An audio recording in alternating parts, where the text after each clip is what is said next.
Welcome, and thank you for joining me here.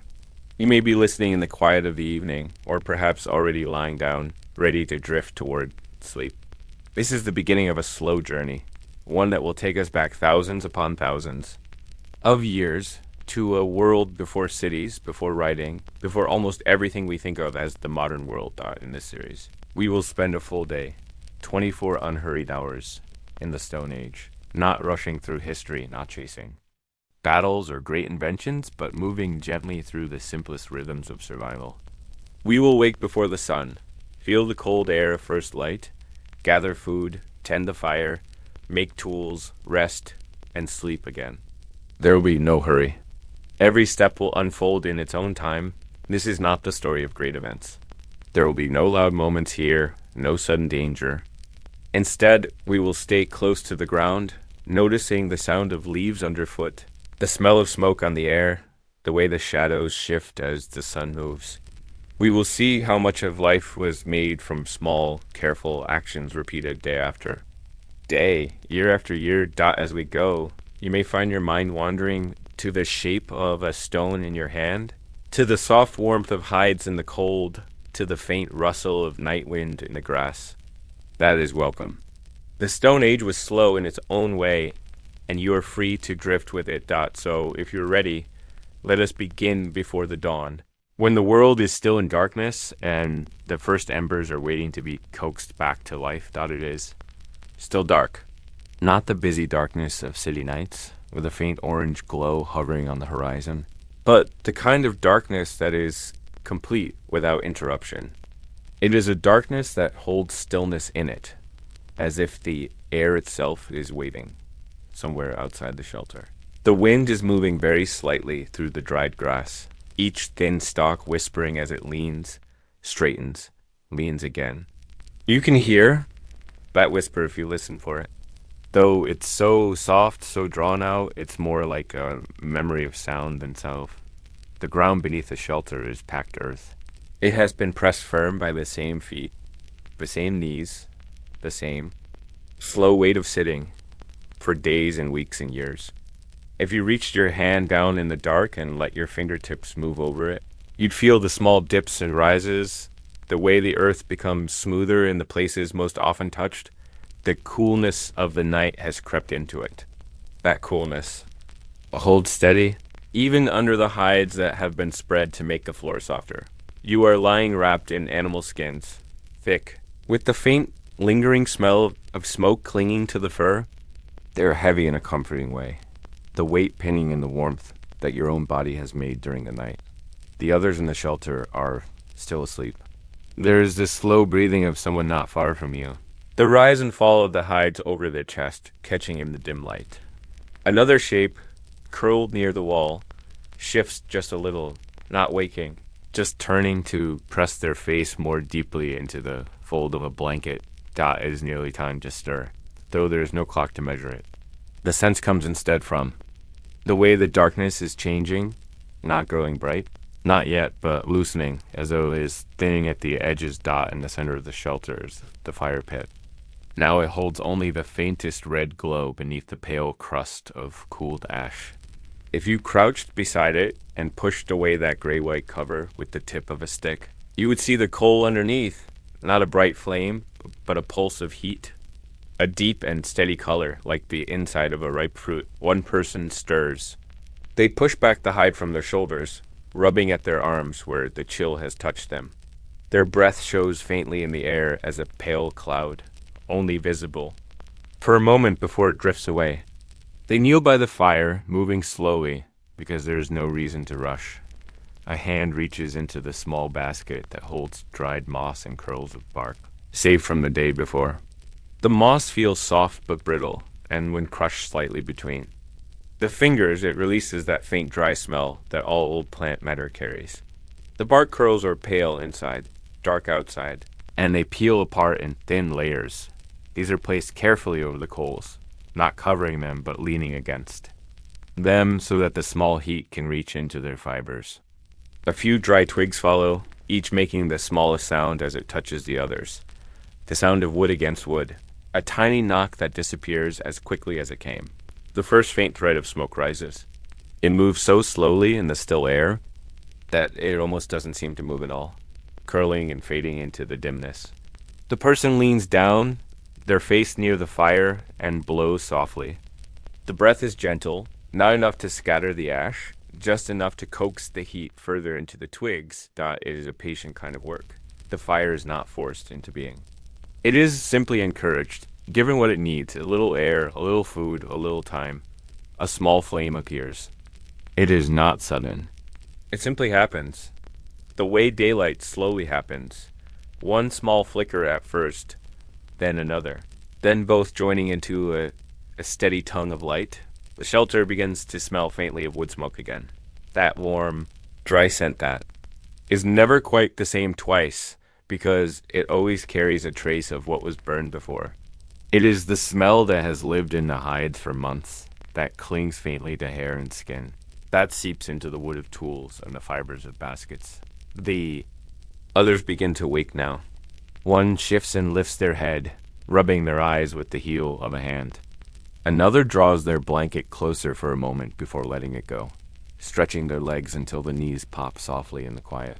No one speaks yet. There is no need for words in these first moments. The fire speaks instead, a low, soft crackle as the twigs begin to burn, the faint pop as a trapped bubble of sap is touched by heat.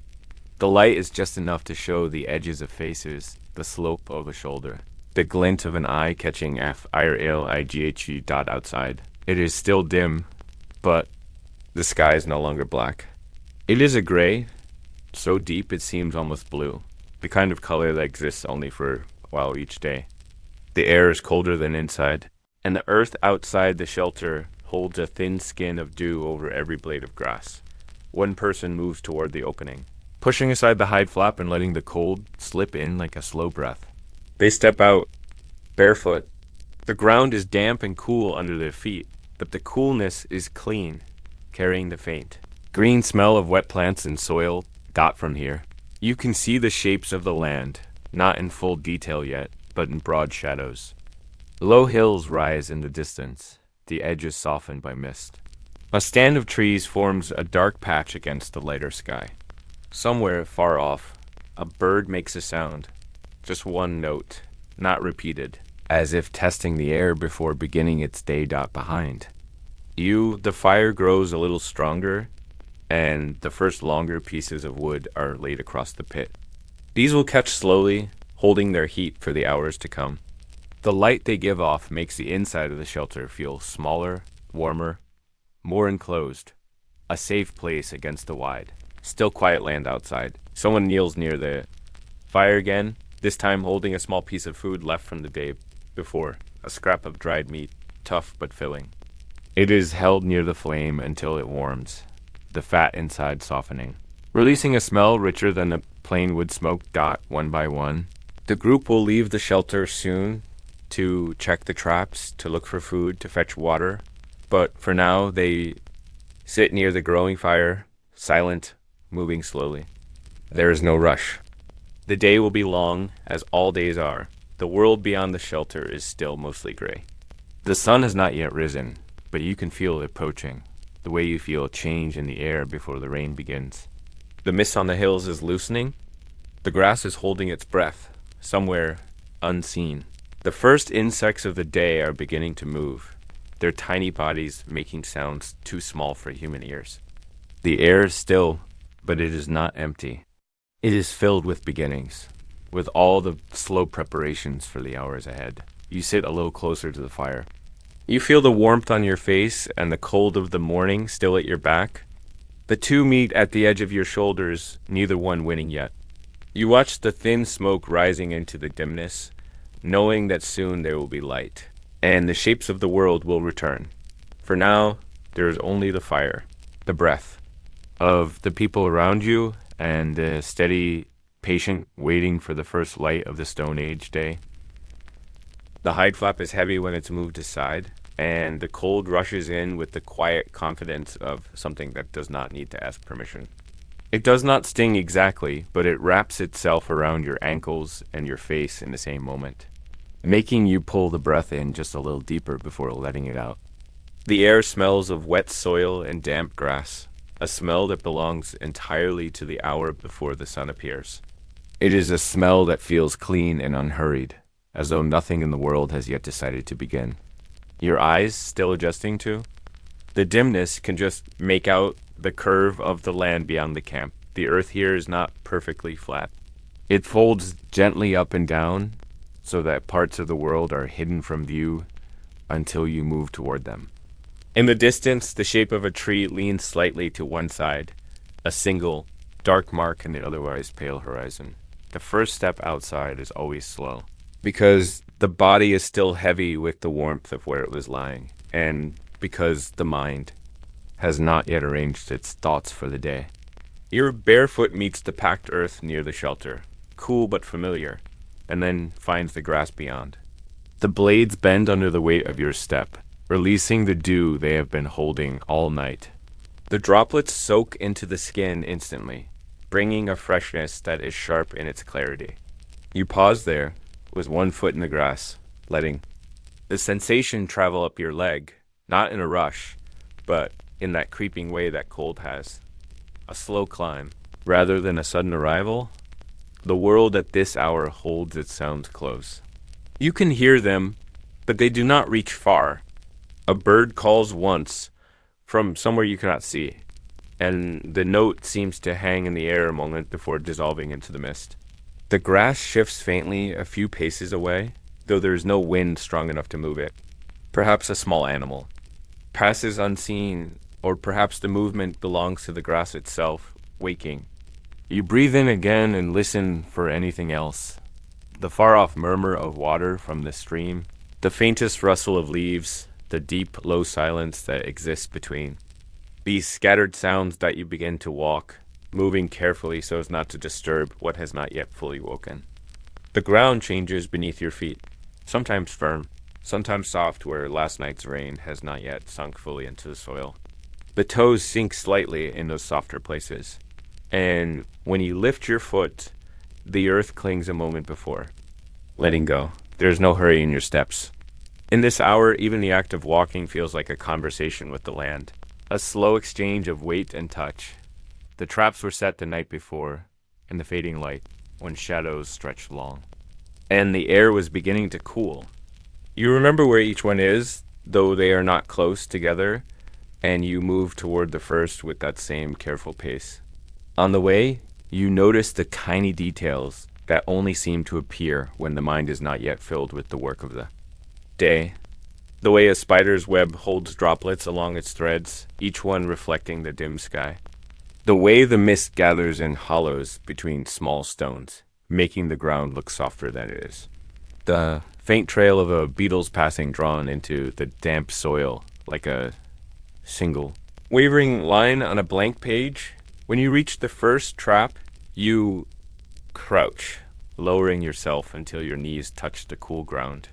Your hands, still warm from being near the fire earlier, meet the cold of the stick and the woven cord. You check the tension, the way it holds against your touch, and see that the trap is empty. It is not disappointment, exactly. It is simply one outcome among many. In the Stone Age, most mornings will give you nothing in some places and something in others, and you accept each with the same quiet nod. You reset the stick, brushing away a few fallen leaves that have gathered there, and rise again, your body, moving easily in the stillness. The second trap lies near the edge of a small stand of trees, where the ground changes again. The air beneath the trees is different, cooler still, and carrying a faint green scent from the leaves above. The trunks are dark and rough beneath your fingertips, the bark ridged in patterns that seem too deliberate to be chance. Here, too, you find the trap untouched, its shape exactly as you left it. You check it anyway, because this is what you do, because the day is built from these slow. Repeated actions dot as you walk toward the third. You notice the way the light is beginning to shift. It is still dim, but no longer gray in the same way. There is a suggestion of warmth in it now, a softness that comes just before the sun begins to show. The mist on the grass is lifting slightly, revealing the deeper colors beneath. You stop for a moment to watch it, the way someone might stop to watch a small fire grow. Not because it is rare, but because it is worth noticing every time the third trap is not empty. A small animal, still and silent, lies within it. You approach slowly, not out of caution, but out of habit, as though moving quickly might disturb the quiet of the moment. You crouch again, the dampness of the grass seeping into your knees, and study the way the body rests against the snare. Your hands are steady as you loosen the binding. You hold the weight of it in your palms, slight, but certain, and for a moment you simply feel its coolness against your skin. You rise, turning back toward the shelter now. The air is no warmer than when you first stepped outside, but it feels easier to breathe.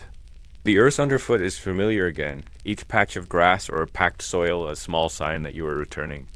In the distance, you can see the thin thread of smoke from the fire, rising into the air and disappearing into the pale sky.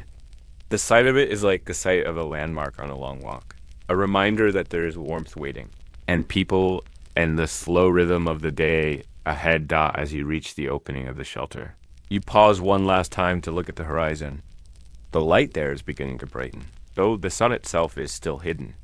The mist is almost gone now, and the shapes of the hills are clearer. You can feel that this is the last moment before morning truly begins, the last deep breath. Before the day exhales into motion, you step inside, the cool air slipping from your skin as the warmth of the fire reaches you again, and the soft murmur of voices joins the sounds of the waking land outside dot, and so the first steps into the stone. Age morning are complete. Soon the day's work will begin. Slowly, as always, but with the gentle certainty that each movement will lead into the next, until the sun sets again. For now, you place what you have found beside the fire and settle into the quiet space. Between leaving and beginning, the fire burns a little stronger now, the wood settling into itself with the slow crackle that comes when flames have found their rhythm. The group sits close for a time, sharing the warmth and quiet companionship. There is no rush to move because the day is long, and the work of it will stretch from now until the light fades again. But eventually, one by one, people begin to shift. A few stand, stretching their backs until the stiffness eases from there. Muscles. Others bend to gather tools or baskets made from woven plant fibers. Their surface is smooth in some places from many hands and rough in others where the weaving is newer. You take one of these baskets in your own hands, feeling the give of the strands as you test its weight. It is not heavy now, but it will be heavier later when it carries what the land offers. The air outside is different from earlier. Not warmer yet, but more awake. The sounds carry farther now. Somewhere not too distant, a bird repeats its short, even call, as though marking the time. In the grass, unseen creatures move with small rustles, pausing and starting again in a rhythm that is not meant for human ears. The sky has shifted toward a pale gold near the horizon, though the sun itself is still hidden. You step away from the shelter, your bare feet finding the familiar paths worn into the earth by many mornings like this. The search for food in this hour is not hurried, because what can be found is scattered. Berries grow in small, uneven clusters, some bushes offering much, others almost nothing. The roots worth eating lie beneath the soil, their presence guessed at only by the shape of leaves or the faint swelling of the earth above them. Nuts fall when they will, and some may be carried off by animals before the humans ever see them. There is no single place to go. No quick collection to be made, only the slow movement from one likely spot to another, eyes scanning for signs. Hands reaching when the signs are found, you begin with the berry bush near the edge of the clearing. Their leaves are still damp with dew, the droplets clinging in perfect spheres along the edges before sliding off when touched. You reach for the first berry, feeling the slight resistance of its stem before it gives way. The skin is smooth beneath your fingers, but with a faint texture you can only notice when you roll it gently against your palm. You drop it into the basket, where it lands with the softest sound, barely more than a sigh. One berry becomes two. Two become a small handful, and still you move slowly, not to strip the bush bare, But to take a few from each cluster, leaving the rest to ripen or to feed the birds that will come later. The ground underfoot is uneven here, with roots rising like slow waves from the earth. Their surface is rough beneath your toes. You step carefully, not for fear of falling, but to keep the movement quiet, so the morning can continue undisturbed. The basket begins to grow heavier, though not yet enough to burden you. Its weight is simply a reminder of the work done so far, a record held in woven fibers. When the berries grow scarce, you turn toward the stand of nut trees beyond the low. Arise. The path there passes through taller grass, the blades brushing your legs as you walk. Each step stirs the grass just enough to release the faint scent of green things crushed, a smell that is both sharp and soft at once. Here and there a seed. Head leans under the weight of dew, bending low enough to leave a damp mark against your skin. The sun's light has not yet reached this place fully, so the air remains cool. But you can feel the promise of warmth waiting at the edges of the day. Beneath the trees, the ground is littered with fallen leaves, their shapes curled and their colors muted by age. Some crumble easily beneath your steps, making a dry, whispering sound that seems loud in the stillness. You kneel to search for nuts among the leaves, brushing them aside with your hands. Some are whole and firm, their shells smooth and solid. Beneath your fingers, others are cracked or empty, taken already by small teeth in the night. You collect what is good, adding them to the basket, their weight settling against the berries with a soft thud. The smell here is different, earthy and faintly sweet, with the dry scent of old leaves mixing with the sharper note of green, still clinging to the nuts dot when the basket is about half full. You pause, not because you are tired, but because the moment feels worth holding. The trees above sway gently, though there is no strong wind. Light filters through their leaves in shifting patterns, not yet bright, but slowly growing clearer. A small bird hops along a branch, tilting its head. As it watches you, then flits away without sound. The quiet of the morning feels deeper here, as though the trees have gathered it and are keeping it in their shade dot from here. You move toward a patch of ground where edible roots can sometimes be found. The soil is softer in this place, dark. With the memory of rain, you kneel again, setting the basket beside you, and use your hands to dig gently at the base of a cluster of leaves. The earth is cool and slightly damp as it shifts under your fingers.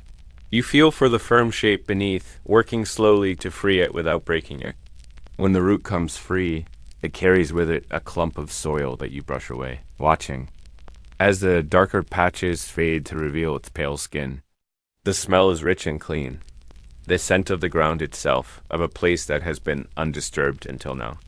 You place it in the basket with the others, its weight small but certain. The search continues in this way for some time. There is no measure of minutes here, only the gradual filling of the basket, the slow change of the light, the steady rhythm of walking, bending, reaching, and rising again. Each find is small, but together they will be enough. The morning is not a rush toward plenty, but a patient gathering of what the land is willing to offer today dot by the time you turn back toward the shelter. The sun has begun to edge above the horizon. The light is soft still, but it touches the tops of the grasses and the leaves of the trees, giving them a pale gold outline. The mist that lingered earlier has nearly vanished, leaving the air clearer, the shapes of the land sharper. The basket. It is heavier now, its weight pulling gently at your arm, but it is a good weight, one that promises warmth and fullness later in the day. The path home feels different from the path out. Each step brings the smell of wood smoke a little closer. The sight of the thin column of it rising straight into the morning sky. Voices carry from the shelter, low, even tones that do not break the calm. You step back onto the packed earth near the fire, the cool dampness of the grass falling away from your skin. The basket is set down beside the others, where its contents will soon be shared. For now, you settle near the fire again, letting the warmth seep back into your legs and arms after the cool of the fields. The morning food search is over, but its pace remains in your body, slow, careful, deliberate. It is a rhythm that will carry into the next task, into the next hour, into the long unfolding of the Stone Age day. The fire crackles softly, and the air is filled with the scent of the morning's work. The fire has been burning since the earliest gray of the morning, coaxed from the embers that slept beneath the ash through the coldest hours of the night. It has grown from a faint glow to a modest but steady light, its shape changing as each piece of wood burns down and settles in upon itself. Now, as the gathering parties return, the flames are lower than before, not in danger of fading entirely, but resting, waiting for more fuel. The smell of wood smoke is richer now, thicker in the cool air, carrying with it the faint tang of the different woods that have been added over the past days. It is a scent that feels as though it belongs to the skin as much as the air, something carried in hair, on clothes, woven into the fibers of the shelter itself. You kneel beside the fire, the packed earth beneath your knees cool and firm, and you let your hands hover near the flames to feel where the heat is strongest. The warmth is uneven, hotter in some places, softer in others, and you can tell where the wood is nearly gone to coal. A few pale streaks of ash cling to the charred edges, light as dust, ready to lift into the air with the faintest movement. You take a stick and gently stir the heart of the fire, not to break it apart, but to bring the glowing pieces closer together so they can share their heat. The sound is quiet but distinct, a low shift of wood against wood, the dry scrape of burned edges, the faint hiss when a spark leaps against a fragment of moisture still caught in the grain. Nearby, someone brings a small armful of kindling, thin twigs and broken branches gathered from beneath the trees. Their surfaces dry where they have been sheltered from the rain. You take one in your hand and feel the lightness of it, the way it seems to weigh almost nothing, yet holds within it the promise of heat and light. These are laid gently over the coals, not pressing down, but resting so that air can pass between them. The fire responds slowly, a faint thread of smoke rising where each twig meets the heat. The scent changes for a moment, fresher, sharper. As the green hidden in the wood's fibers is released, you lean in and blow softly, the air from your lungs warming as it passes through the cradle of kindling. The flame catches not all at once, but in stages, a flicker here, a brightening there, until the twigs begin to glow and then burn in a steady rhythm. The small crackles join one another, becoming a soft, uneven music beneath the constant background murmur of the morning. The fire feels stronger now, its heat pressing gently against your hands, your face, your chest dot from the pile of larger sticks and branches kept near the shelter. You choose pieces that are dry but not brittle, ones that will burn slowly and give their warmth over time. They are laid on carefully at angles that let the flames move upward into them. The wood makes a different sound when it meets the fire, not the sharp crackle of twigs, but a slower, deeper hiss, the sound of sap waking in the heat. The flames touch them tentatively at first, then begin to climb, curling around the edges and leaving dark, smoking trails along the grain. The smoke drifts upward in a thin, steady column, pale gray against the growing blue of the sky. Its scent is now a mixture, the clean note of fresh wood, the deeper memory of older burns, the faint sweetness of bark. It moves with the lightest breeze, curling and fading, never in the same pattern twice. And you watch it for a time following its shape as it twists away into the morning. There is something calming in this watching, the way the smoke moves without effort, without plan, and yet always upward, always away. The others sit nearby, their hands extended toward the fire, palms open to catch the warmth.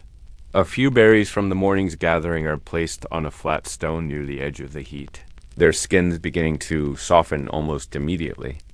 The smell that rises from them is subtle, not strong enough to fill the air, but enough to mingle with the smoke and become something richer. A handful of nuts is set in a shallow pit close to the coals, their shells heating until the air above them carries a faint toasted scent. These small acts are part of the same rhythm as mending the fire. Slow, deliberate, without urgency, each one leading naturally into the next. The ground around the fire is patterned with the marks of many mornings. There are small blackened stones where sparks have landed, patches of earth darkened by years of ash. If you brushed the surface with your fingers, you would feel the fine, soft dust of it, light enough to cling to the skin. The heat radiates outward in invisible circles, strongest at the center, fading as it meets the cool air at the edges of the space. Sitting here, you can feel that meeting place, the line where the warmth becomes chill again, from time to time. You reach forward to adjust a branch, to push a coal closer to the center, to lift a twig that has fallen away from the flame. Each movement is small and without hurry. The fire does not demand speed. It asks only for attention. You give it that attention in the same way your ancestors did, watching, listening, feeling the changes in heat and light. The fire is both tool and companion, something that gives safety and sustenance, but also asks to be tended. To be kept alive as the flames grow stronger and the coals deepen in color. The shelter seems to become warmer, more anchored. The smoke curls upward and disappears into the open air, carrying with it the scents and shapes of the morning. Around the fire, the group settles into a quiet ease, some speaking softly in the simple language of gestures and sounds, others silent, eyes half closed against the glow. The work of gathering is done for now.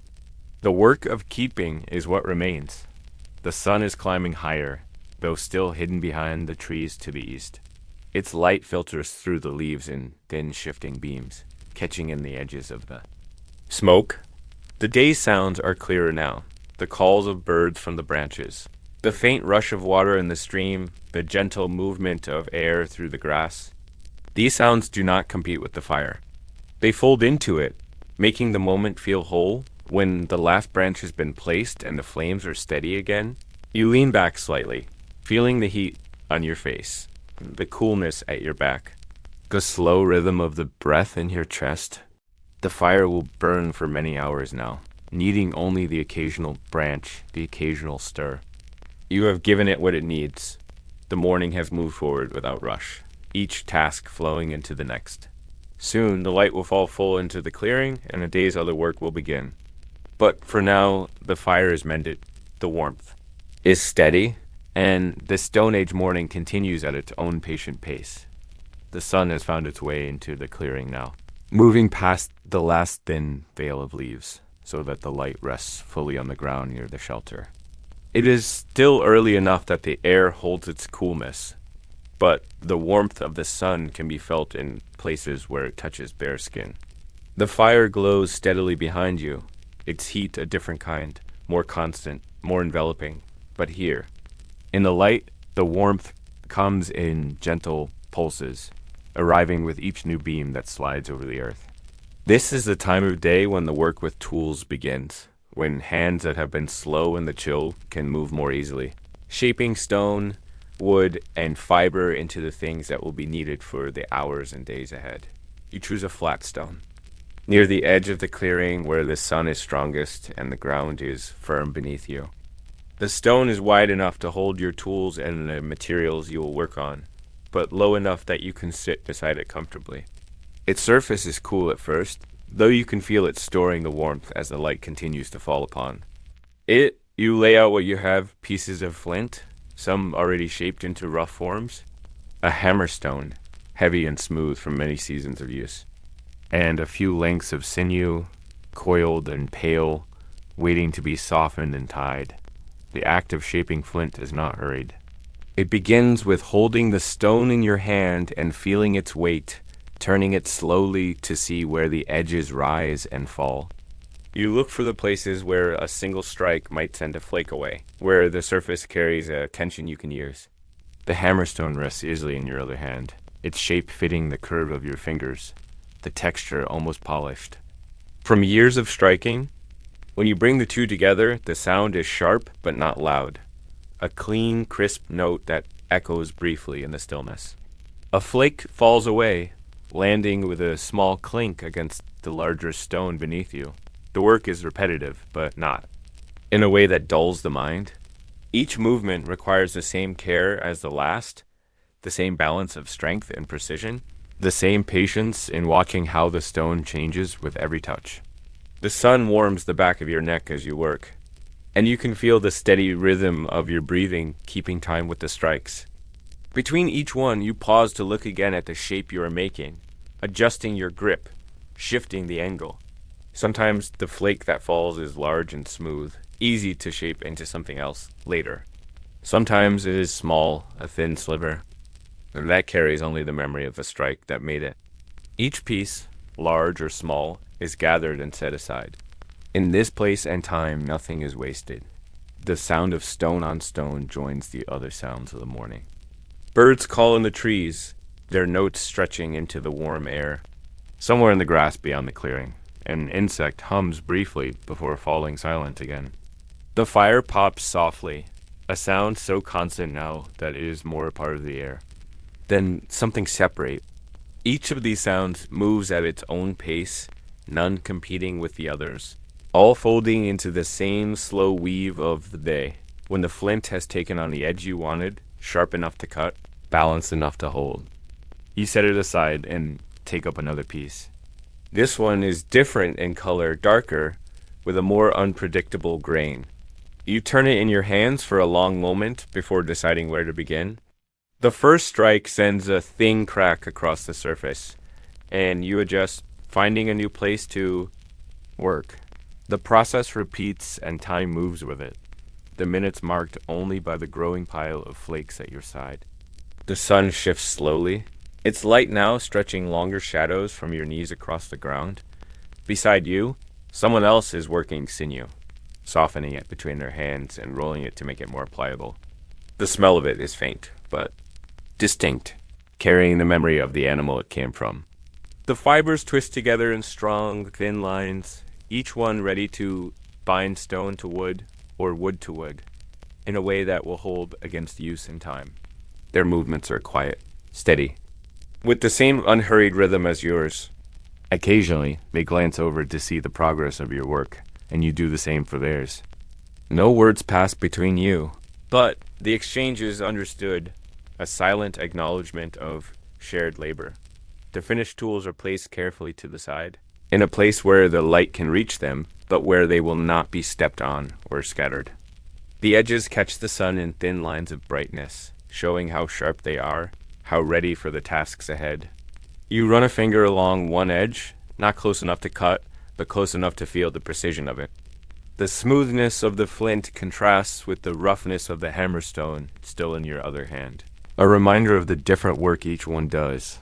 The pile of flakes at your side has grown into a small mound, each piece holding the story of the moment it was struck away. Some will be used directly, their sharpness enough for cutting.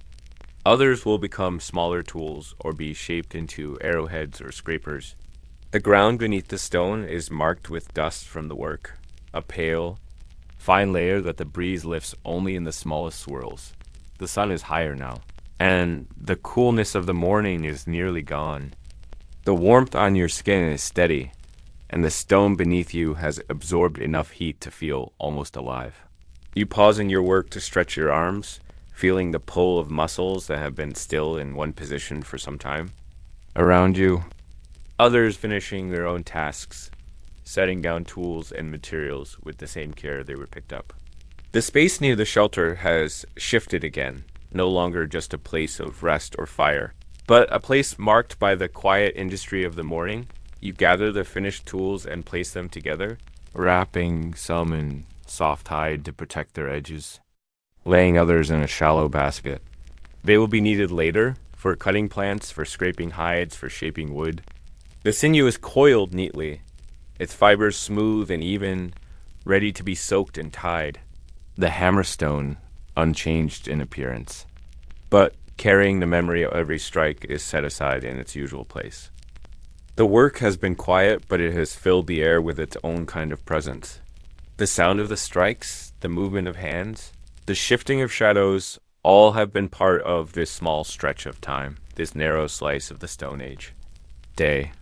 As you stand and step back toward the fire, you feel the weight of the tools in the basket and know that this weight is the weight of readiness, of things that will make the hours ahead smoother. The sun glints briefly on the edges of the flint as you pass into the shade.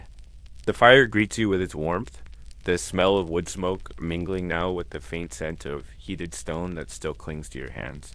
You set the tools down near the others, and you sit again, letting your breath slow to match the pace of the flames. The morning has reached its height, and soon the quiet labor of tool making will give way to the softer stillness of midday rest. The sun has climbed to its highest place, the long, slow arc of the morning complete. Shadows have drawn in close, to the base of everything they touch: tree trunks, baskets, stones, even the small ridge of the fire pit, as if the world has curled inward to escape the heat. The air has changed too. It no longer carries the crisp coolness that moved through it at dawn. Now it hangs heavier still, with the faint shimmer that comes when light has been resting on the same earth for hours.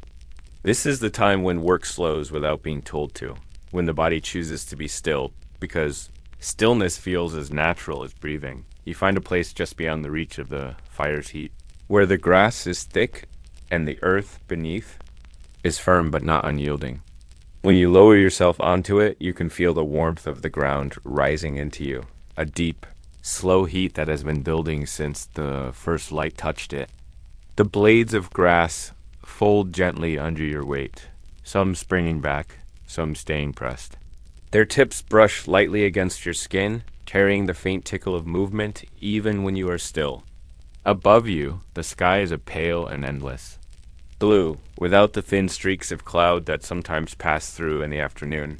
The brightness is steady, unbroken, and so strong that it makes you close your eyes, letting the light filter through your lids in a soft, reddish glow. The air smells of sun-warmed plants, of dust rising in the heat, and of faint drift of smoke from the fire. Every so often, a shift in the air brings the scent of berries or nuts still near the coals, their edges warming slowly from where they were set earlier. These smells are not sharp or urgent. They move gently through the stillness like thoughts that appear and fade again without asking for attention. The sound of the fire is quieter now, the flames having settled low. From the grass around you comes a chorus of smaller sounds, the faint buzz of an insect passing by, the occasional rustle as something moves among the stems, the almost imperceptible creak of a plant leaning into the weight of the sun. Others have found their own places to rest. Some lie stretched out on hides, their faces turned toward the warmth, arms folded loosely across their chests. Others sit in the shade, leaning against the trunks of trees, their eyes half closed. Conversation is rare in this hour, and when it happens, it is soft and brief, as though speaking too much might disturb the balance between heat and quiet. The language of this time is the sound of breathing. Slow, even unhurried, your body begins to ease into the ground, each muscle loosening in turn. The warmth sinks into your back, your legs, your arms, until it feels as though you are held not only by the earth beneath you, but by the air above. The light presses against your closed eyelids in a steady pulse. You can hear your own heartbeat, slow and regular, almost blending into the rhythm of the day. Time here does not measure itself in moments or minutes, but in the subtle shift of shadows, in the gradual change of the heat against your skin. A small breeze stirs, not strong enough to cool the day, but enough to move the tops of the grass. You can hear the faint ripple as it passes through, like the soft brushing of many hands. The air it carries is dry, with just a trace of dampness from the stream in the distance. The sound of water is barely there, a soft, low murmur that only reaches you when the breeze leans in its direction. It is a reminder that the land is never truly still. Even when it feels this way, you open your eyes for a moment, squinting against the brightness. The world is a little hazy in the heat, the edges of shape softened by the shimmer rising from the ground. The fire smoke moves straight upward now, unbent by wind, its pale column dissolving into the wide blue above. Beyond it, the trees seem to doze in their own way, their leaves hanging heavy, the movements of their branches slow and measured. You close your eyes again, and the warmth returns in full, wrapping you in its steady embrace. Somewhere nearby, a hand moves over the surface of a hide, smoothing it in slow strokes. The faint rasp of the fur under palm is steady, almost like breathing. Another sound joins it, the gentle knocking of two stones as someone shifts their work to a more shaded spot. These are not intrusions. They are simply part of the fabric. Of the day, the quiet movements that remind you life continues even in stillness. The ground beneath you seems to hold not only the heat of this morning, but the memory of countless others. It feels older than the people lying on it now, older than the trees, older even than the stones scattered around the clearing. In the Stone Age, the land is both bed and witness, a surface to rest upon and a keeper of the passing of time. You lie there as others have lain before you, knowing that others will lie here again, and the earth will remember them all in the same way. After a long while, you roll slightly to one side, propping yourself up on an elbow. The light is sharper now, but the heat has reached its peak and will soon begin its slow, gradual release. You watch the shadows beneath the trees stretch just a little farther, though the change is so small you might miss it if you looked away. The fire glows low, but steady, and the faint scent of roasting still lingers in the air. Around you, people stir, not all at once, but one after another. As though some unspoken signal has passed through the clearing, the midday rest is nearly over, though there is no rush to end it. You take one last deep breath of the warm, heavy air, letting it fill your lungs, and leave again with a sigh. Your muscles feel looser now, your mind slower, your body ready for the quiet work of the afternoon. The sun will begin to lower soon, and the shadows will lengthen across the clearing, marking the slow passage into the second half of the day. But for this moment, you are still the warmth of the earth beneath you and the weight of the sky above holding you in place. As the Stone Age day turns gently towards next chapter, the heat of the day has reached the point where the air seems to rest in place, each breath thick with the smell of sun-warmed grass and the faint resin of trees. The shadows have lengthened only a little since midday rest, but there is already a subtle shift in the air, a sense that the height of the day has passed. This is the hour to make the walk to the stream. The work is not rushed. Water is not. So far away, but it is steady, and it must be done with care, because the journey there is only half of the task. The return will be slower, heavier, the sound of footsteps on the path softened by the careful need not to spill. You gather the carrying skins, each one made from the hide of an animal taken seasons ago. They are soft from repeated use, shaped by the many hands that have filled and emptied them. The smell of them is faint now, just a trace of the lives they once belonged to, mixed with the deeper scent of the water they have held so often. The cords that close their tops are made of twisted sinew, smoothed from the oils of many fingers. You loop one cord over your shoulder, the weight light now, but soon to be heavier.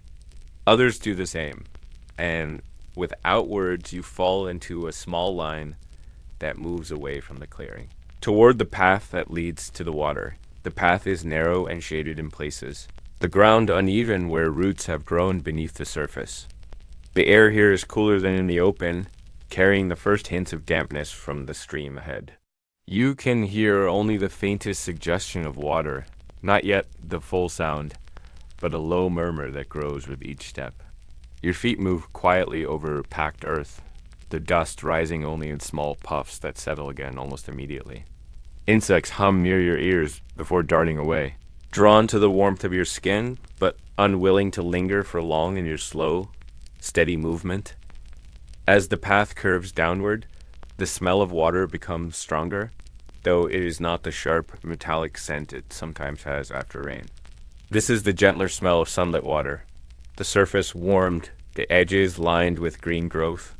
The murmur has become a soft rush now, the sound of water moving over stones, weaving between reeds, slipping past the places where branches lean low into its path.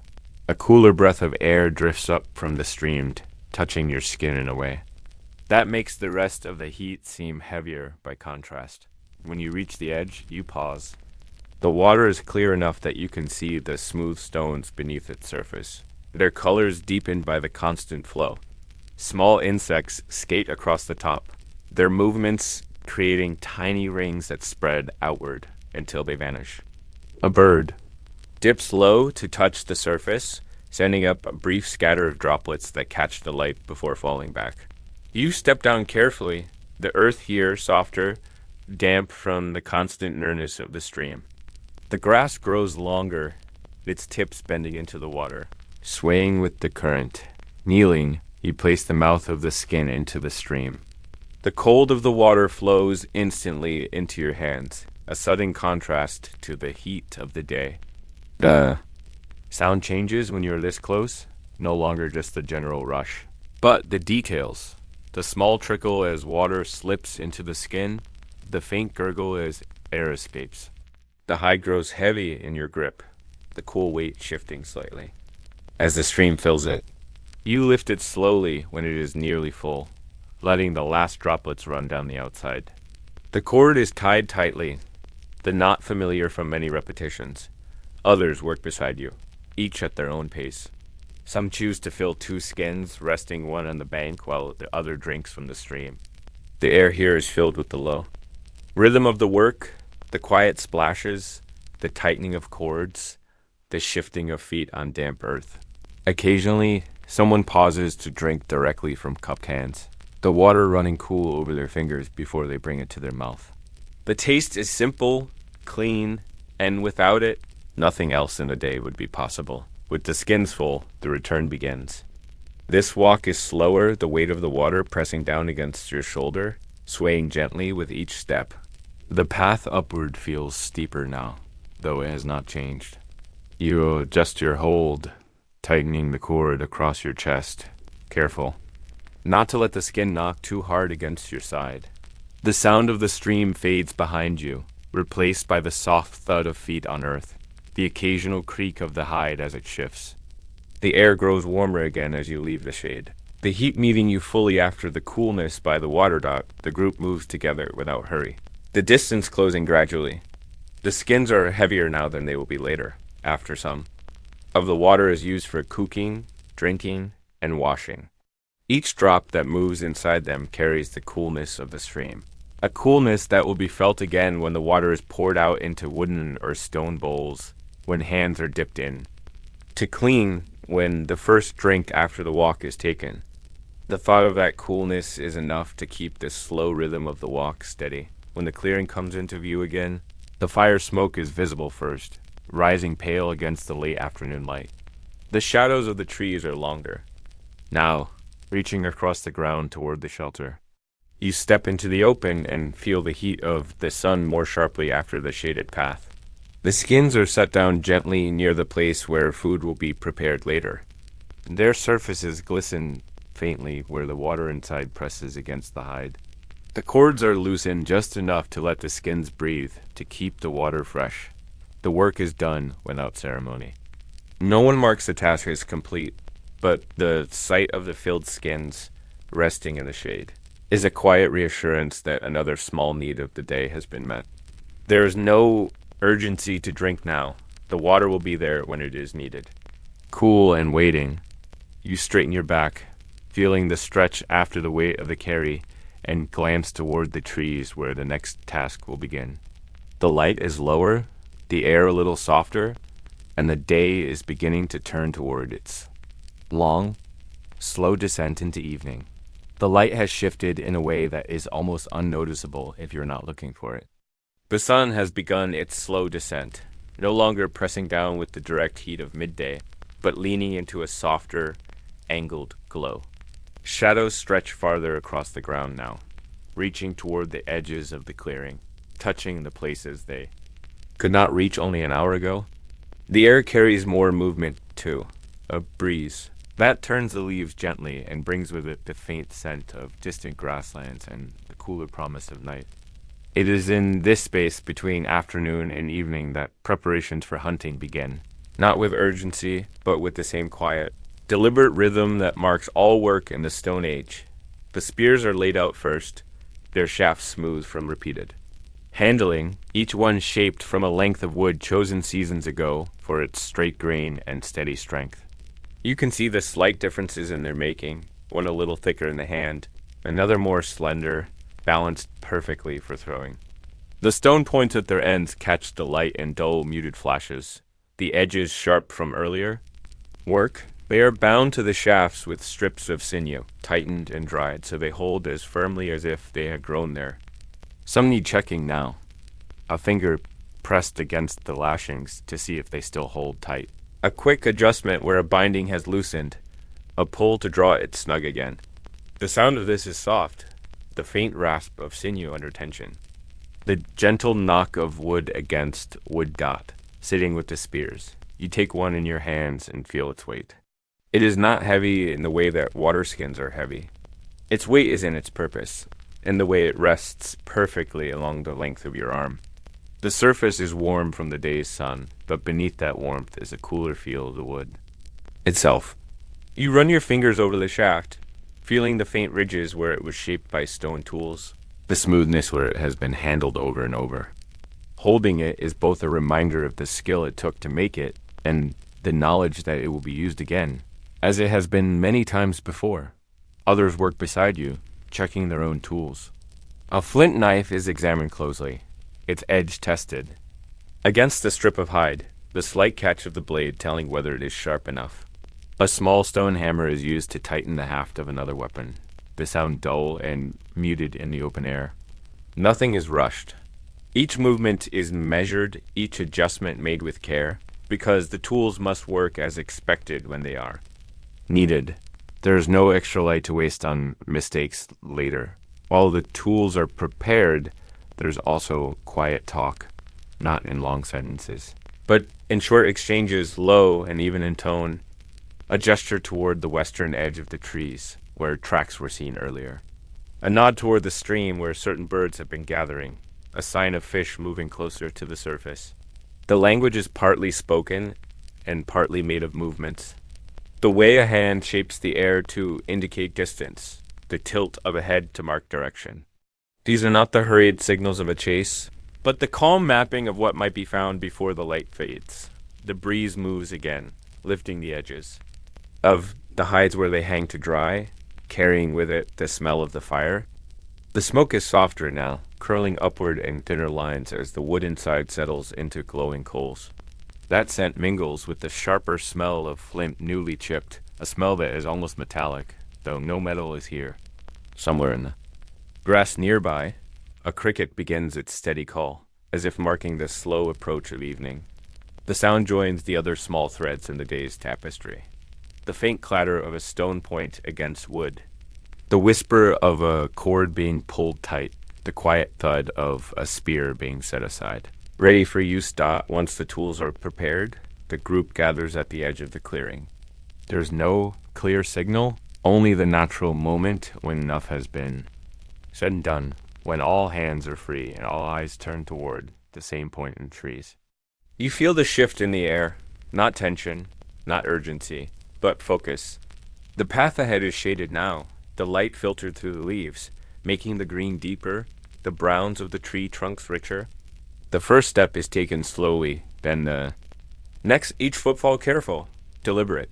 The sound of walking changes here, softer, the earth padded with fallen leaves. The occasional crack of a twig, the only reminder of movement. Even as you move into the trees, the clearing behind remains. Part of you. You can still smell the faint trace of smoke, still feel the warmth of the sun on your shoulders from earlier. But here, in the filtered light, the world is different. The air is cooler, carrying the sense of damp earth, moss, and the faint sweetness of unseen flowers. You notice the sound of the breeze shifting, no longer moving freely, but weaving through the branches above, rustling the leaves in a gentler, more intricate way. There's no rush forward. Every step is measured against what the eye can see and the ear can hear. The preparation is not only in the tools you carry, but in the way you move, the slow bending of knees to lower your profile, the way you pause. When a branch shifts unexpectedly, the steady placement of each foot so that it lands on soft ground instead of brittle twigs. The rhythm is not the hurried beat of pursuit, but the long, steady heartbeat of readiness. Somewhere ahead, a bird calls once and then falls silent. The sound hangs in the air for a moment before fading. You glance toward where it came from, though nothing moves there now. The sun is low enough that its light no longer comes directly through the trees, but filters down in scattered patches. Small pools of gold on the forest floor. Each patch is a small reminder of the time passing, each one a sign that the day will not hold its light much longer. The group pauses, gathering just within the edge of the trees. No words are spoken. Hands rest lightly on spears, eyes scan the undergrowth, ears strain for the smallest of sounds. This moment is the quiet. Before movement, a stillness where preparation meets the waiting world. The air feels different now, expectant, like the pause between breaths. You stand there, part of the line of people, the weight of the spear steady in your hand, the smell of wood and stone and earth all around. The light is dimmer still when the first step forward is taken again, the path ahead disappearing into the shadows. The preparations are over now, though their care will show in every movement that follows. The tools are ready, the hands are steady, the pace is slow. Evening has begun to gather itself around the edges of the day, and the work of the hunt will begin within its fading light. The light is changing again, shifting from the soft gold of late afternoon to the deeper tones that signal the day's last hours. In the forest, it begins almost without notice, the greens becoming darker, the spaces between the trees holding more shadow than light. The air feels cooler now, brushing against your arms with the faintest chill that was absent. Only a short while ago. The work of the hunt is finished, not in a dramatic burst, but in the quiet way that such tasks often end. A shared glance, a subtle shift of movement, a mutual understanding that it is time to turn back. There is no rush in this return, only the steady pace of people carrying what they have found. You can feel the weight of the day in your limbs, not heavy enough to slow you sharply, but present in the way each step lands. The spear feels lighter now, perhaps because the focus it carried earlier has eased, replaced by the familiarity of the walk home. In one hand, you carry what the group has brought back, perhaps a small bundle of fish, wrapped in leaves too. Keep them fresh, or a hair taken quietly from the undergrowth. It is not much, but enough to add to the day's gathering. The weight is not great, yet you hold it with care, aware of its value. The forest sounds different on the return journey. The earlier quiet has given way to the low, layered chorus of evening, insects beginning their steady calls. The rustle of small animals moving through the leaves, the occasional flutter of wings overhead. Somewhere distant, a bird calls out once, then again, as if marking the slow descent of the sun. The light between the trees is dimmer now, so that the ground ahead is not so easily read at a glance. You watch your footing, stepping over the twisted roots and patches of soft earth where the day's heat still lingers faintly. The air carries new scents too, the faint musk of the animals that have begun to stir. The dampness rising from the ground as it cools, and faintly carried. On the shifting breeze, the first thread of smoke from the fire back at camp. That smell reaches you slowly, like a reminder of the warmth waiting ahead, the quiet conversation, the steady glow that will greet you in the open clearing. It is not strong yet, only a suggestion, but it pulls at your mind in the same way that a familiar path underfoot does. The group moves together without the need for words. The pattern of the walk is its own language, the slight lengthening of strides when the path clears, the slowing where the ground narrows between tree roots, the subtle shifts in who walks ahead and who follows behind. The silence is not empty. It is filled with the small sounds of travel, the faint swish of hides brushing against legs, the occasional creak of a leather cord under tension, the muffled sound of feet pressing into a leaf litter dot as you near the forest edge. The light changes again, opening into the richer tones of evening. The trees thin, and through their branches you catch the first glimpse of the clearing, the grass touched with low sunlight, the sky above shifting toward the soft gradient of dusk. The smoke from the fire is clearer now, its line curling upward in a slow, deliberate way, as if it too has settled into the rhythm of the evening. You step out from the shadow of the trees and feel the change instantly. The air warmer here, the light softer against your skin, dot in the clearing. The fire's glow is brighter than it seemed from the forest.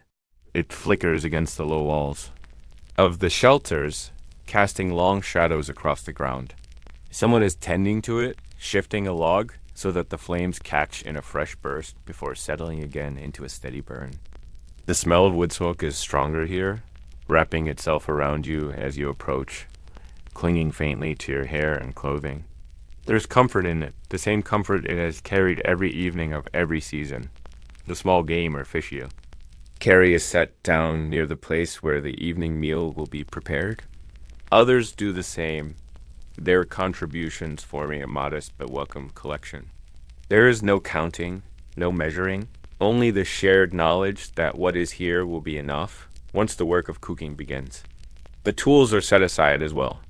Spears lean carefully against the shelter walls, stone blades placed where they can be found again when needed.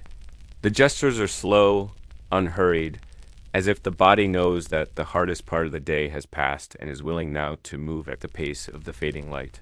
Around the clearing, others are finishing the quiet work of late day, tending to hides, rearranging the firewood, returning from their own tasks. The voices that rise now are low and even, carrying only as far as they need to. A laugh drifts up briefly, warm and soft, before being absorbed into the wider quiet. Above, the sky deepens further, the first faint stars beginning to show where. The light has thinned. The breeze moves through the grass in long, slow waves, carrying the warmth of the day away into the distance. Standing there, you feel the shift fully, from the focus of the hunt to the ease of return, from the alertness of movement through the trees to the grounded calm of being back among the familiar.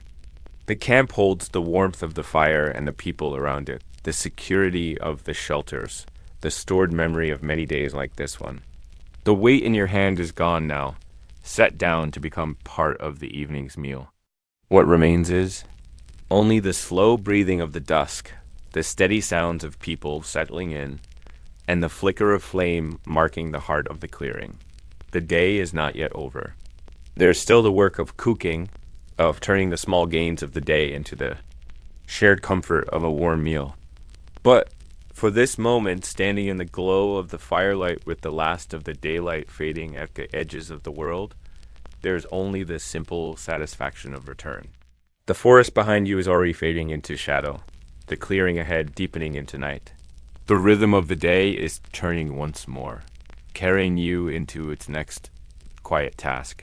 The fire in the center of the clearing has settled into its most welcoming state, not the fierce, hungry flames of kindling catching for the first time, nor the tired embers of the late night, but a steady, breathing glow of coals, edged by tongues of flame that rise and fall in a slow, rhythmic dance.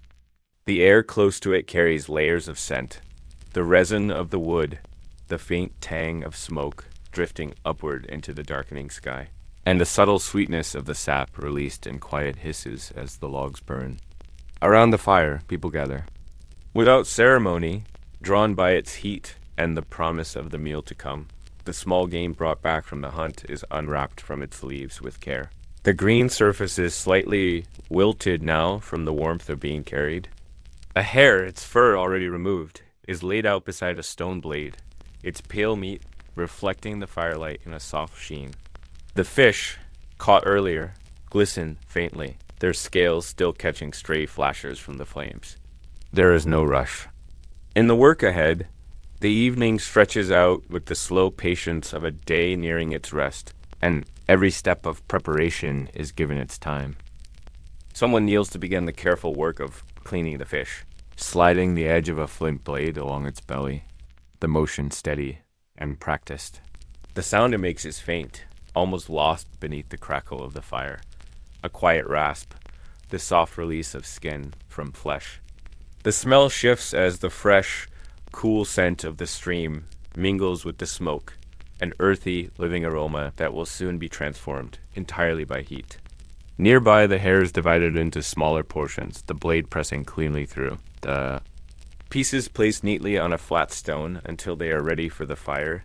Sticks are chosen for roasting, slender lengths of wood. Stripped of bark, their surface is smooth from use. The meat is threaded onto them with deliberate care, each piece balanced so that it will cook evenly. The fire is adjusted for the work, a few coals drawn out toward the edge, where the heat is strong but not too fierce. The sticks are set, Across small forked branches pushed into the ground, holding the food just above the coals. Already the first thin wisps of steam rise from the surfaces, carrying with them the first promise of the evening's flavor dot around the fire. Conversation is quiet. Words are few, and where they are spoken, they are soft, almost as if they are shaped to fit the low sounds of the fire. There is comfort in the small silences between them, in the shared focus on the food, the warmth, and the settling night. The sky overhead deepens further into blue, the stars now clearer, the air cooler at the edges of the clearing.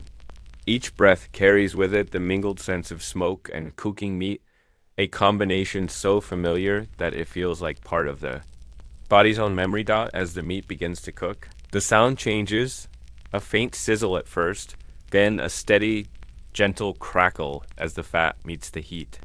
The scent shifts with it, growing richer, more complex, the sharpness of rawness giving way to the deep, savory aroma of food becoming ready. Someone turns the stick slowly, making sure each side is touched evenly by the heat. There's no impatience.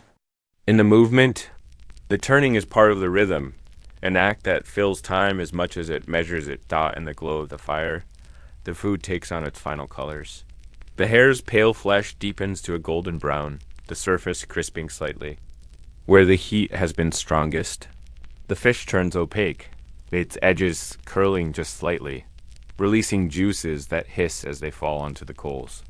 Here and there, a tiny flare of flame rises to catch a droplet before it disappears, a momentary spark against the steady background glow. The air is thick with the smell now, and though hunger stirs quietly in the body, the mind is in no hurry. This is a process that cannot be rushed without losing something of its fullness. When the first pieces are ready, they are lifted carefully from the fire, placed on flat stones to cool slightly before eating.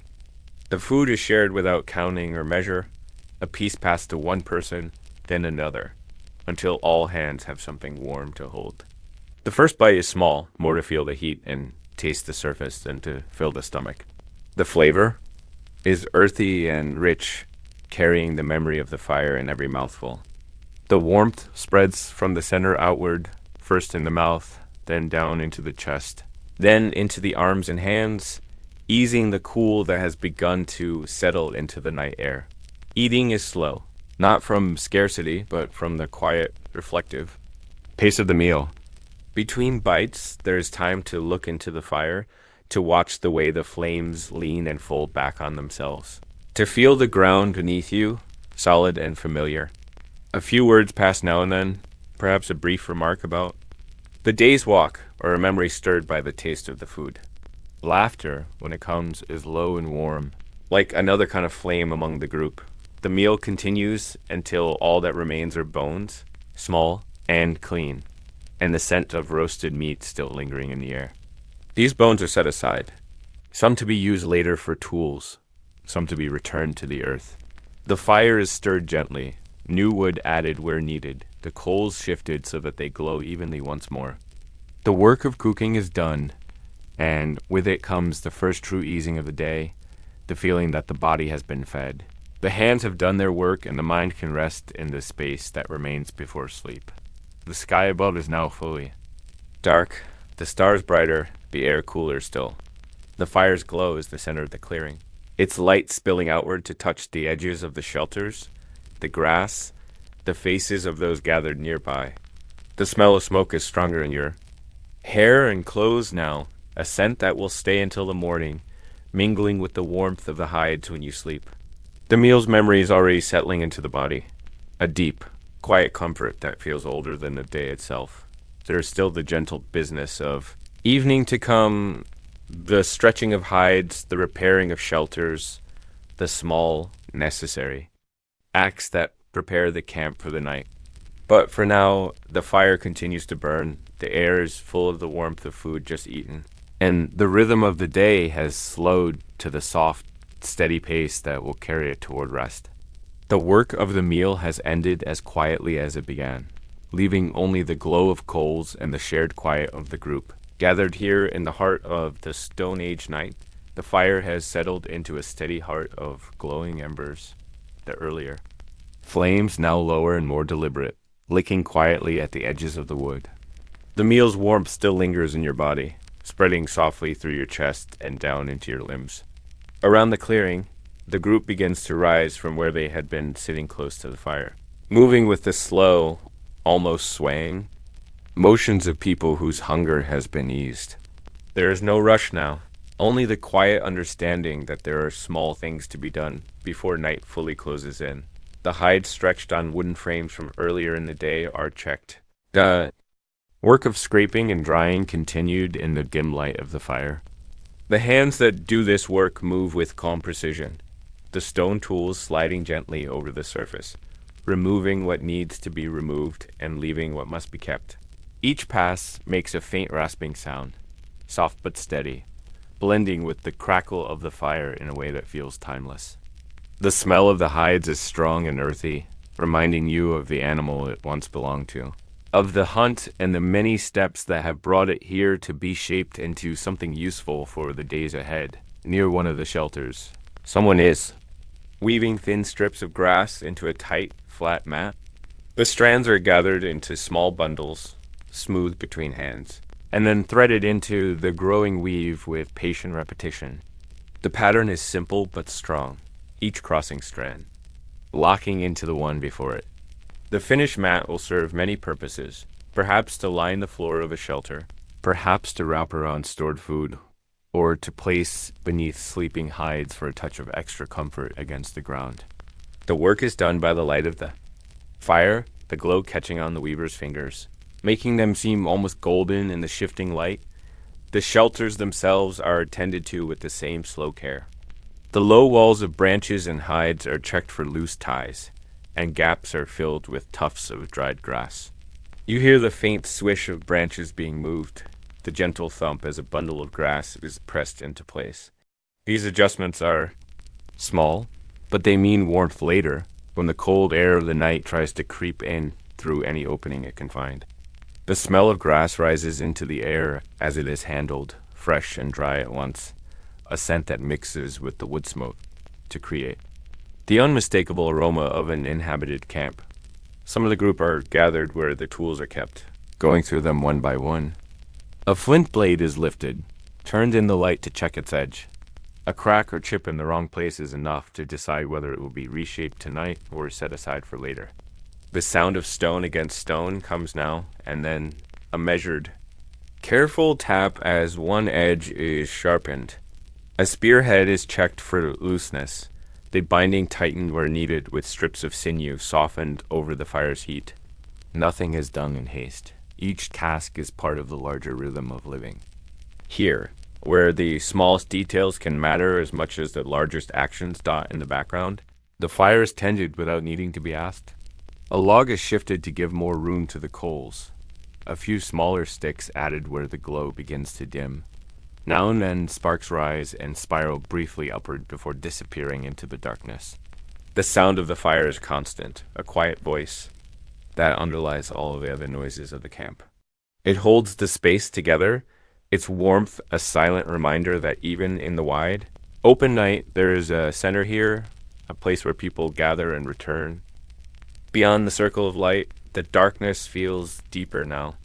The forest stands quiet but not silent, a background presence filled with the soft rustles of nocturnal life. Somewhere close, a nightbird calls once, a low note that hangs in the air before fading away.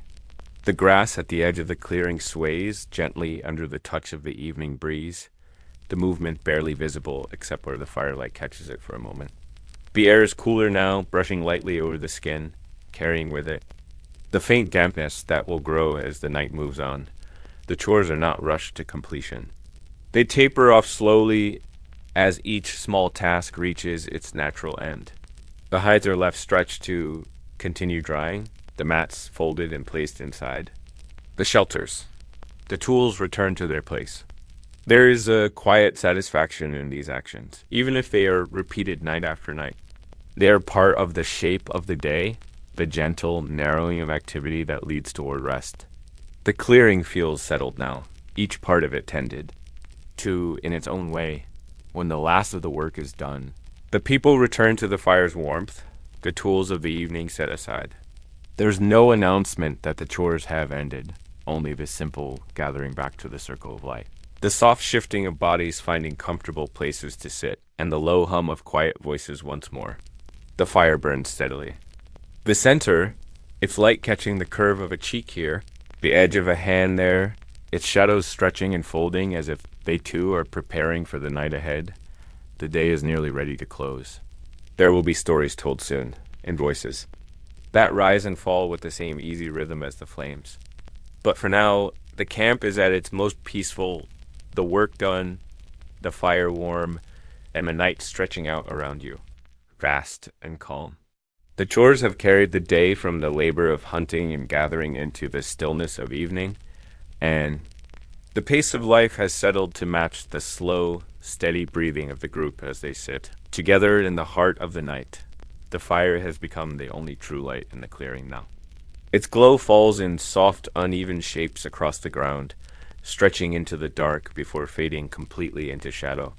The chores are finished, the tools set aside, and the shelters prepared for the night.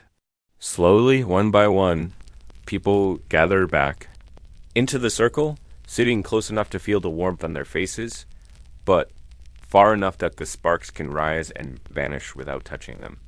There is no urgency in the way they move. The air itself seems to have slowed, carrying only the occasional faint breath of wind that shifts the smoke from side to side. Someone stirs. The fire just enough to send a brief flare of light upward, revealing the quiet details of the camp. The curve of a spear leaning against a shelter wall, the glint of a polished stone blade resting near a folded hide, the texture of grass beneath bare feet. Then the flames settle again, lowering themselves into that steady, comfortable burn that can last for hours.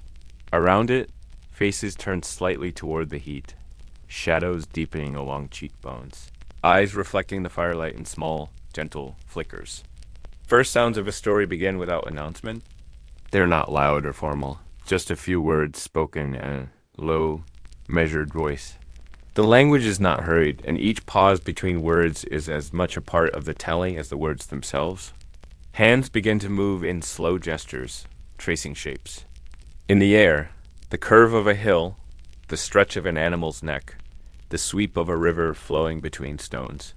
The story is as much in the movement as in the sound. You do not need to understand every detail to feel its meaning.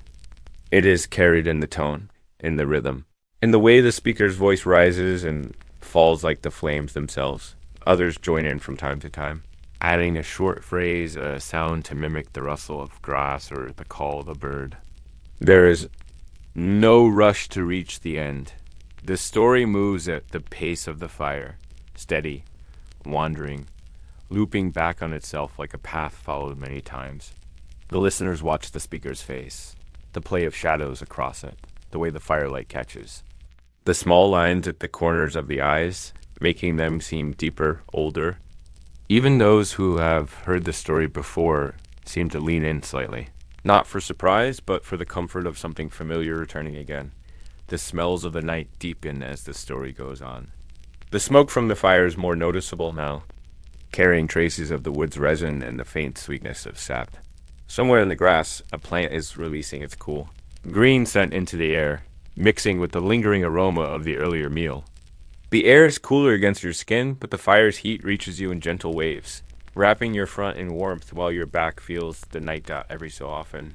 The speaker lifts a hand toward the fire, as though drawing from it the images. To describe, the gestures are slow and open, each one lingering in the air before it fades. Shadows shift across the ground, lengthening and curling into shapes that almost seem to match the story, the outline of an animal's back, the suggestion of a mountain, the flicker of water in the dark. The watcher's eyes move between the speaker and the shapes on the earth, letting both hold them in a shared quiet. Another person begins a second story when the first one fades into silence. This one is more about sounds than shapes, a sequence of low, steady notes imitating the wind in tall grass. The murmur of a stream against stones, the distant, muffled call of a creature far away. It feels less like a tale with a beginning and more like being led through a memory that stretches in all directions. Some of the listeners close their eyes, letting the fire's warmth and the voice's slow rhythm fill their thoughts. Others keep their eyes open, watching the flames sway and fold, the orange light deepening to red at the edges where the coals glow. Time becomes difficult to measure here. The fire burns on, and the stories flow one into the next without any clear break. Between them, there are pauses where no one speaks, where the only sounds are the small pops from the logs and the faint shift of someone adjusting how they sit. In these silences, the night seems to grow larger.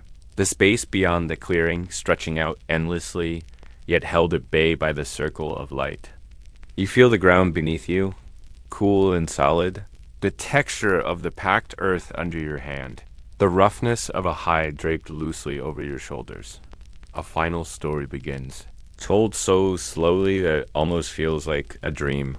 The voice is deep and low, sometimes trailing into silence for several breaths before beginning again. You find yourself looking less at the speaker and more at the fire itself, the coals moving in tiny shifts, the flames leaning together like figures. In conversation, the thin threads of smoke curling upward and vanishing into the dark. The story might be about the past or the land, or simply about the way the world changes and stays the same. It does not matter. The words are like stones placed in a line, one after another, each one solid, unhurried, and lasting by the time. The story ends, the night is at its deepest. The stars overhead are bright and cold, scattered across the dark like small fires of their own. The air carries more of the night's chill now, and the group draws slightly closer to the fire. There is no need for more words. The stories have filled the space they needed to fill, and now only the steady breathing of the listeners remains, mixing with the sound of the fire's soft crackle. The faces in the circle are calm, the eyes heavy. The stories have done their work, not to teach or warn, but to slow the mind, to draw it gently toward the quiet that comes before sleep. Soon, the group will shift into the final tasks of the night, placing the last logs on the fire, wrapping in hides, lying down close together for warmth. But for now, the clearing is wrapped in the after silence of shared words, a kind of silence. That holds the sound of every voice still within it. The flames move gently in the center, and the night waits patiently all around. The stories have ended, not with any announcement or sudden stop, but by simply letting the words fade into the slow rhythm of the fire. The voices that spoke them are quiet now, their owner sitting in stillness, watching the last tall flames settle into a lower, more contained glow. The night air has grown noticeably cooler, pressing gently against skin and finding its way under the edges of hides and tunics.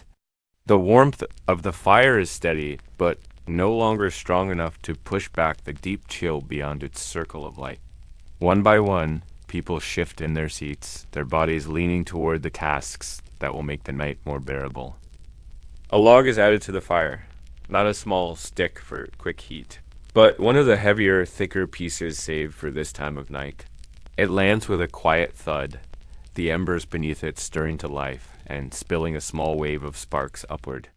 For a moment, the flames brighten again, licking along the rough bark before sinking back to a more controlled burn. The log will last for hours, its slow consumption ensuring that when the coldest part of the night comes, there will still be a heart of heat at the camp center. Someone leans in and shifts another log closer to the core, arranging them so. The fire will feed itself gradually without needing much attention. The shelters are checked once more. Inside each, the hides and grass bedding are rearranged, smoothed out by hands that know exactly how to spread the warmth evenly. Some hides are laid directly on the packed earth to keep out the damp, while others are draped over sleeping forms. The scent of tanned hide is stronger here in the confined spaces, mixing with the smell of dried grass and the faint trace of smoke that clings to everything. The air inside the shelters feels slightly warmer already, as though it remembers the heat of the day and is reluctant to let it go. The people settle themselves slowly, choosing places close enough to one another that their bodies will share. Heat. This is not done out of ceremony or sentiment. It is simply the way survival works here. A back pressed against another's, a shoulder leaning into an arm, The weight of another presence, all these help keep the cold from seeping in too deeply. The closeness is accepted without thought, the same way the fire is accepted. The same way the earth is accepted beneath them. A few linger outside for a short while longer, adjusting tools, placing them where they will be easy to reach in the morning. Spears are leaned securely against the sides of shelters, points turned slightly away from the path into the clearing. Stone blades are wrapped in scraps of hide and tucked where they will remain dry. These movements are made in silence, but there's a rhythm to them, a quiet choreography that comes from doing the same tasks night after night. Nothing is hurried, but nothing is forgotten. The sounds of the forest beyond are different now. Softer, less busy.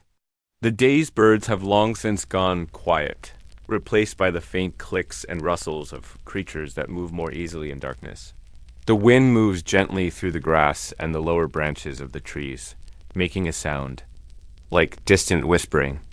Now and then a single note from some unseen animal carries through the air, low and mournful, then fades again into the stillness. When the last person outside finally steps toward their shelter, the clearing feels different.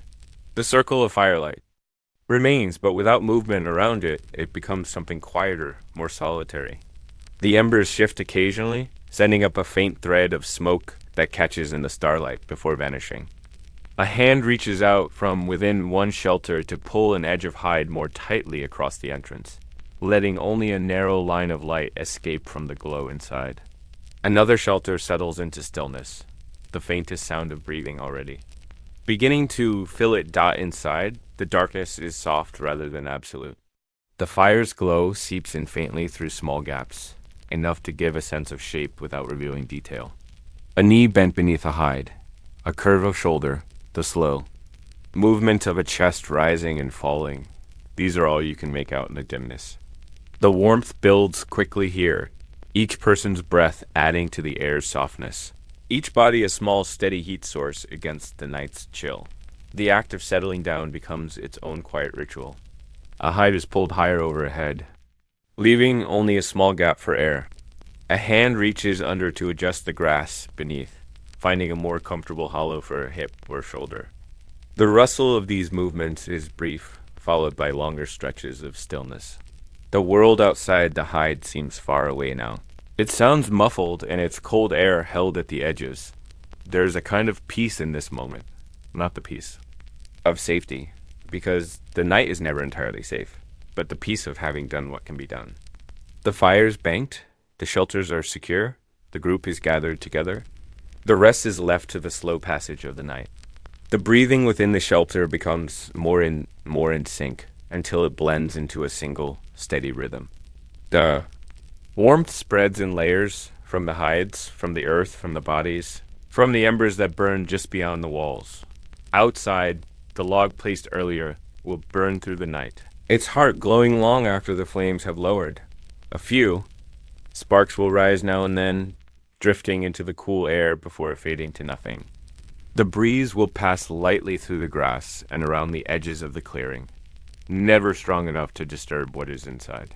The stars will wheel slowly overhead, unseen from within the shelters, their silent turning marking the hours until morning dot, and so the camp settles fully into night. The movement slow, the sounds soften, the warmth deepens. The last thoughts fade into the rhythm of breathing, into the soft weight of the hides, into the sense of being enclosed and protected for these few hours.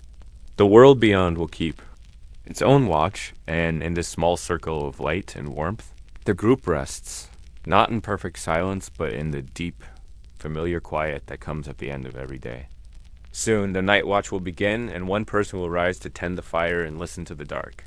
But for now, the camp breathes together, and the night stretches patiently around it. The night watch begins without any ceremony. One person shifts, quietly beneath the hides, rising with care so as not to disturb the slow breathing around them.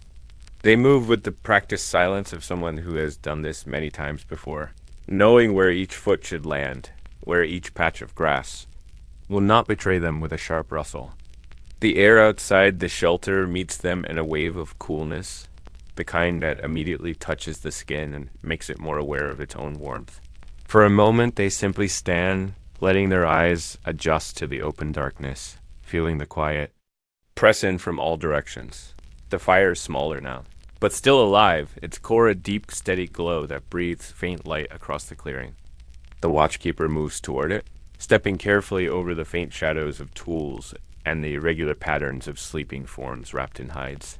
They lower themselves into a crouch beside the embers, extending their hands toward the heat. The warmth comes not as a sudden burst, but as a slow, deliberate reaching upward, meeting the chill that has settled on their skin. A few pieces of wood are nudged closer to the glowing heart, the smallest one catching almost immediately, a thin thread of flame winding up its side. The fire answers the attention with a faint crackle, as though acknowledging the gesture.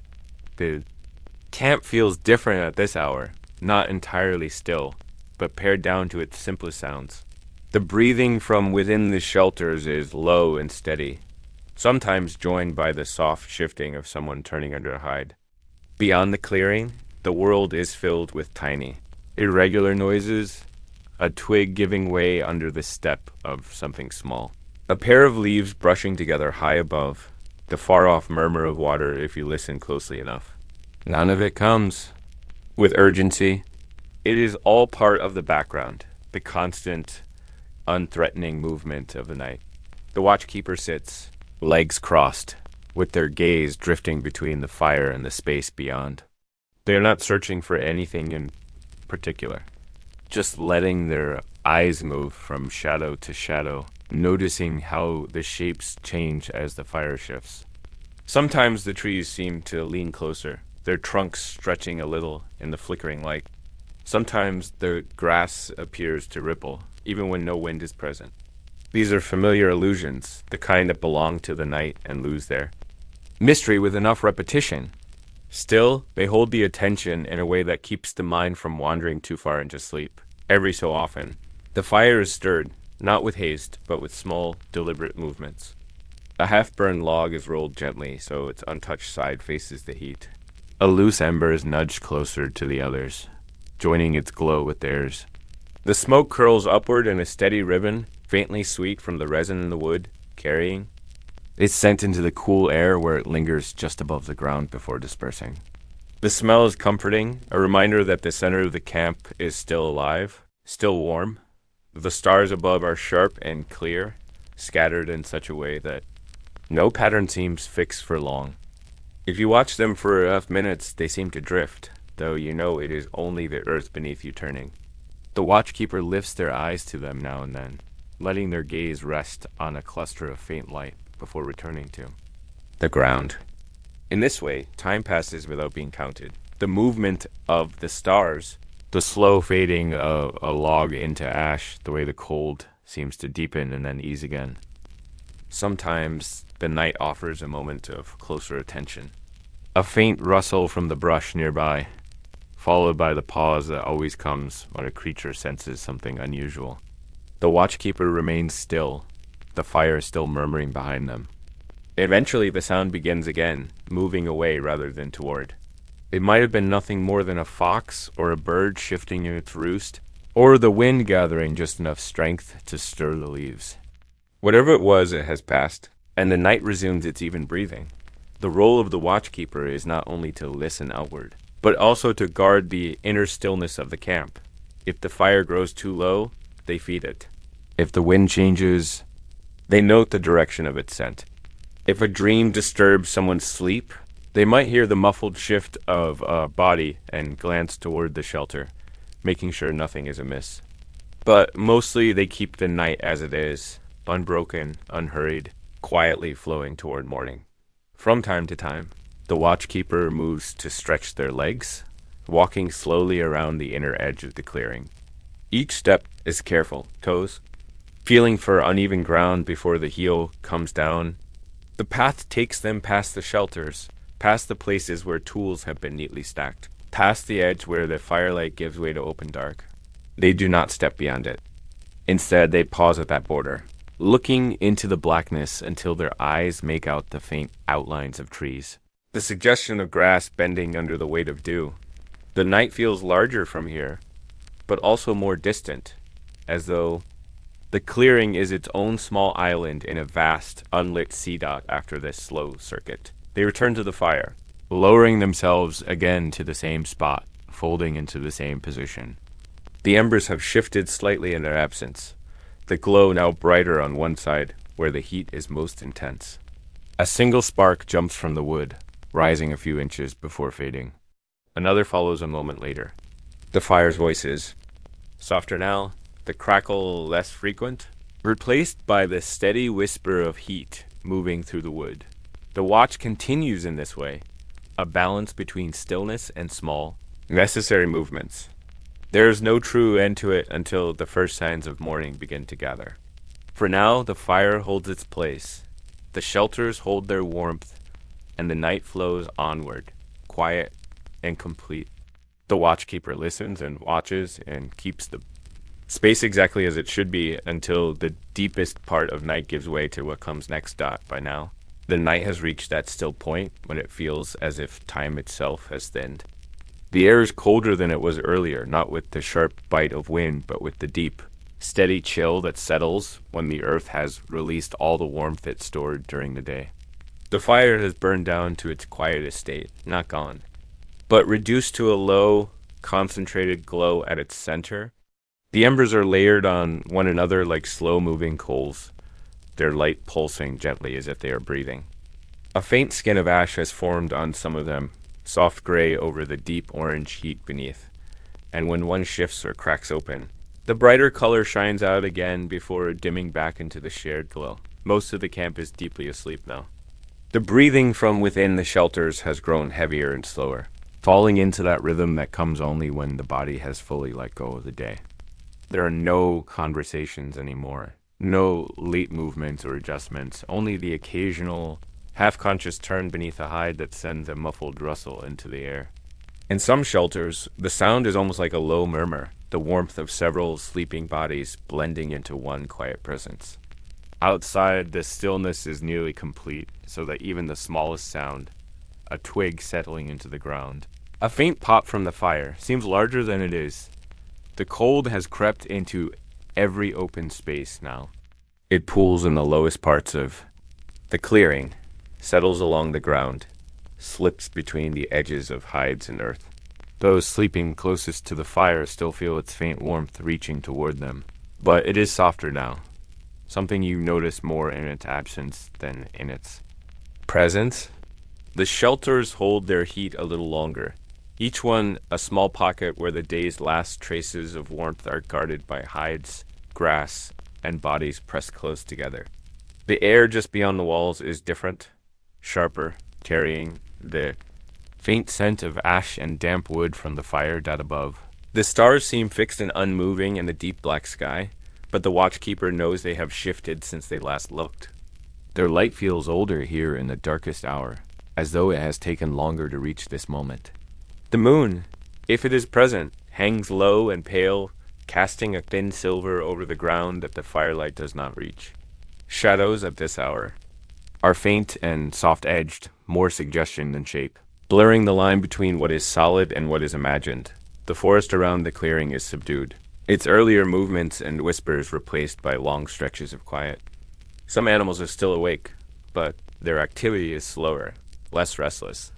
Now and then, the soft padding of small feet crosses the grass at the clearing's edge, pausing briefly before moving on. The sound is too light to disturb the sleepers, too fleeting to invite concern. The night belongs to such creatures now, and they pass without making their presence fully known. The watchkeeper tends the fire only occasionally now, knowing it is not meant to flare bright at this hour. Instead, they shift a log slightly to uncover a hotter section beneath, or gather a few smaller pieces of wood and lay them carefully on the side where the heat will take them in its own time. They move slowly, mindful of how easily the cold can slip under their skin if they expose themselves too long to the air away from the flames. Each time they finish, they draw their hands close to the glow, holding them there until the steady heat seeps into their bones again. At this deepest part of the night, the mind begins to wander more easily. the watchkeeper might find themselves staring into the embers, seeing shapes in the faint patterns of glowing cracks and darkened ash. Faces, animals, distant hills, all appearing and disappearing without effort, like thoughts passing across a still pond. They may listen to the sound of their own breath and notice how it leaves the body in a slow cloud, just visible before it dissolves into the dark. This is not the time for thinking about what the next day will bring. It is the time for simply being here in the smallest hours while the camp sleeps on. Inside the shelters, dreams are taking shape in the minds of the sleepers. Some may dream of places beyond this clearing, of running water in summer, of the warmth of a midday sun, of food gathered in abundance. Others may dream of familiar paths through the trees, or of shapes and colors without meaning. These dreams leave no trace in the air outside, but they add to the sense that the camp is not entirely empty of movement. In the faint shifting of a hand, the twitch of a foot, the smallest murmur, you can almost hear the presence of these inner worlds. The cold reaches its quiet peak now. It does not sharpen further. It simply holds steady, filling the spaces between trees, pressing gently. Against hides and skin, it is the kind of cold that makes the warmth of morning seem distant, even uncertain, though it will come in its own time. The watchkeeper shifts their weight, drawing their cloak or hide more tightly around their shoulders. The fire hums softly.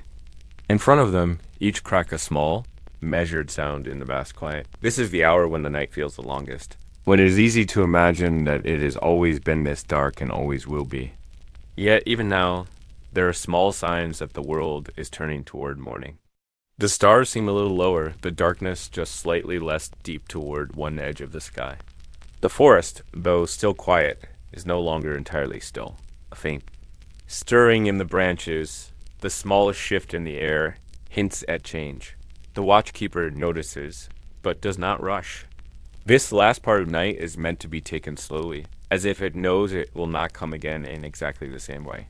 The camp remains in this state for what feels like a long while, the fire low, the breath of sleepers slow and even, the cold deep but steady. In the shelters, hides rise and fall with the rhythm of sleep, untouched by the watchkeeper's movements.